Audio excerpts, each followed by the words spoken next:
Alright guys, so in chapter 11 we're going to focus on logs. The idea is we want to think of logs as the inverse operation of exponential form. Exponential form is something you did during your freshman year. So let's remind each other how exponential looks like. So exponential, we have a base and our variable is the exponent, and we usually have this basic shape. Okay, so we have an asymptote at 0 because it will never hit 0. Think of 2 to the x, right? We double each time, so 2, 4, 8, 16. But if we kept going backwards and we actually halved it, we go 2, 1, 1/2, 1/4, 1/8.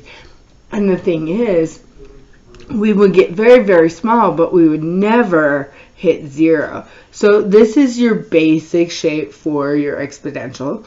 And then the inverse of exponential, of course, is a logarithm, which now we have an asymptote, a vertical asymptote at x equals 0, and we have a curve.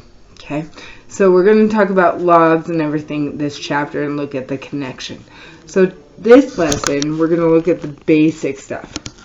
So what we need to keep in mind, because they are inverses of each other, is that we can rewrite them. So log base of x equals c. Well, b, of course, is the base, c is our exponent, and x is what we're trying to find. Okay. Now, with that, there is a log, a natural log, that happens in everyday life, and that's ln. That's inverse is e. E is another natural number that happens or occurs all the time. So today what we're going to do is we're going to keep rearranging problems to help us solve. So let's turn to the next page. Actually, the first thing I do want you to do is we're going to rewrite that rule at the top of the page so we remember when we use it. So we have log base of x equals c. And let's remember that when we rearrange that, that's base to the c equals x. So we're going to use these to rearrange and make sure that we have the correct strategy. So I'm going to rewrite this in exponential form. So 4 is my base, 3 is my exponent, and 64 is my x. Is this a true statement? 4 to the third is 64. Well, if you grab your calculator, we can definitely check that out right now. 4 to the third equals 64. So it does work. Now, if you remember, so we're going to rewrite this and then we're going to talk about what we learned in secondary 1. So the base is 5, the exponent is -2, and it equals 1/25. In secondary 1, when we did exponential form, we need to keep in mind that a negative exponent is not a negative number, guys. Not a negative number. 5 to the -2 is actually a fraction. So what you usually do is go 5 squared, which we know is 25. And now, because it's negative, we're going to put it in fraction form. So from now on, anytime you see a fraction, think of a negative exponent. Alright, let's do the next one. 65, 0 is your exponent, and 1. Is this true? Well, yeah, because anything to the 0 is 1. And that is a fact we learned a while ago. This is just something to help us remember the order. So our triangle is our base, our star, which I'm not going to be able to draw it out right. There we go. Equals our smiley face. Okay, we're going to use changing form to allow us to solve by the end of this section. Alright, now let's practice going backwards. So we're going to always put log down. The base stays the same. Now instead, remember this one's going to be 81 equals the exponent. Okay. So let's go to B. Log base 10 of 100th equals -2. Log base 6 of 6 equals 1. And log base m of g equals k. Alright, so let's go over some basic rules for log. And what we're going to do is prove these basic rules by rearranging. So what they're saying is for b can never equal 1, the base, because of course base of 1 is just 1 repeating, right? And the base has to be greater than 0. We won't ever deal with a negative base. And x will always be greater than 0, because remember our asymptotes and everything like that, okay? So what it's saying is if you ever see log of any base of 1 equals 0. So let's think of why that could be true. Because if we rearrange that, b to the 0 equals 1. And what did we just remember? Anything to the 0 is 1. So this will always happen. Let's try this one. b to the first is b. Well, that makes sense, because if these are the same, the only way to be the same is to have the exponent of 1. So let's think of this. Log base b of bc equals c. Well, I would say the base to the exponent equals bc. And that's a true statement. You'll see that eventually that log base b and this base b cancel, and we're left with c. And actually, this is what we do down here, right? Well, the base and log base b, they cancel because they're inverses, so we get x. Now let's see if we can use these properties down below to quickly answer this. So one thing I want to say really quickly is that when there is no base underneath, it automatically means 10. So let's remember, if we go up here to all of our basic properties, which one does this match? Log base 10 of 10 to the -4. Well, if you look, that looks like number 3, where the log base 10 and the base 10 will cancel. So we are left with -4. Now b, we haven't done much with ln and e yet, but what did I say at the beginning of the page, or the beginning of the section? Let's go back. That log and exponential are inverses, and we have a natural number that occurs all the time, and ln and e are inverses. So that means they cross each other out. So if we look at b, we have e to the ln.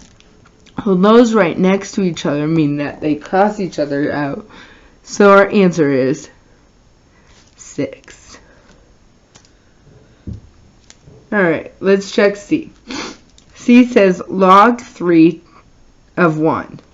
Alright, well, log b of 1 is always 0, because anything to the 0 is 1. Now this one, we want to use the properties. So actually, let's do D first, okay? Log 50 of 50. Well, when we have the same, we can go back to property 2, which means it equals 1. Alright, there's a couple things we can do here to solve, but again, we're going to use the properties. So 32, guys, if you remember, 32 is 2 to the 5th. Okay, and what we can see is that this log base 2 cancels with this base 2, which then equals 5. We can do this without using a calculator. In F, I see a fraction, so our mind should automatically go to a negative exponent.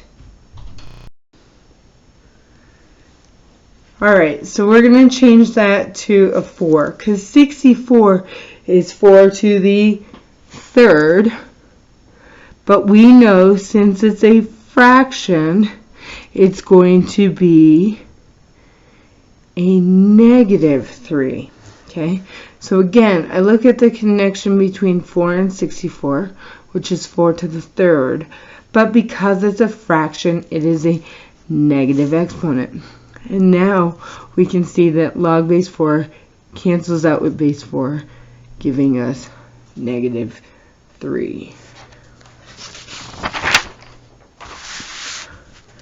Alright, so now we're going to actually look at solving, and we're going to use rewriting to help us out with that. So log base 2 of 8 equals x. So let's change that. 2 to the x equals 8. Well, now let's change the 8 to base 2. 2 to the what is 8. Well, if you think about it, 2 times 2 is 4, times another 2 is 8, so 2 to the third is 8, and both of these bases are the same, which means your exponents are the same, so x equals 3. On B, we can take 7 to the second equals x just by rewriting it, so we get 49 equals x. That was pretty easy because our base and our exponents are right there. Let's do the same thing by rewriting this one. We have x to the third equals 125. Well, how do you get rid of a cube, guys? You take the cube root. So x equals the cube root of 125. So x equals 5. Okay, D is kind of the one where when we were solving exponents in secondary 1, it got a little tricky. But let's refer back to A here. It was really easy to be able to find the exponent value when your bases were the same. And that's what I want you to think of down here. The problem is 9 to the something does not equal 27. So we can't change this to 9. But what we can is see there's something in common between 27 and 9. And that is the value of 3. 3 to the what is 27? Well, 3 to the third is 27. And for 9, 9 is 3 squared. Now there's already an exponent there, so let me just rewrite that in there. And if we remember our exponent rules, this is exponent to an exponent, you multiply. So let's rewrite this. We get 3 cubed equals 3 to the 2x plus 2. Don't forget to distribute that to both terms. Because the bases are the same, that means our exponents are the same. So we get 3 equals 2x plus 2. There's a lot of 3's in there, so I want to show you. The bases are the same. I can cross them out, and the exponents equal. And now this is a two-step problem. You put it on the side here. We're going to subtract 2 from both sides, so we get 1 equals 2x. And then x equals 1/2. And of course, guys, this is an algebraic problem, so we can always substitute in and check that out. You could say 1/2 plus 1, and then 9 to the 1 1/2, and check that it equals 27. Don't forget, this is solving. You can always check your answer. One more. Let's rearrange this. 4 squared equals 3x minus 2. Okay. Well, 4 squared is the value of 16. 3x minus 2. Add 2 to both sides. We get 18 equals 3x. Divide by 3. So our final answer is, when did I write that down for? 18 divided by 3 is 6. So 6 equals x. Again, we can plug that in. 6 times 3 is 18. 18 minus 2 is 16. And 4 squared is 16. So we can always double check our answers. Alright guys, why don't you practice some of this rewriting and general properties, and we'll continue in our next lesson with more logarithm things.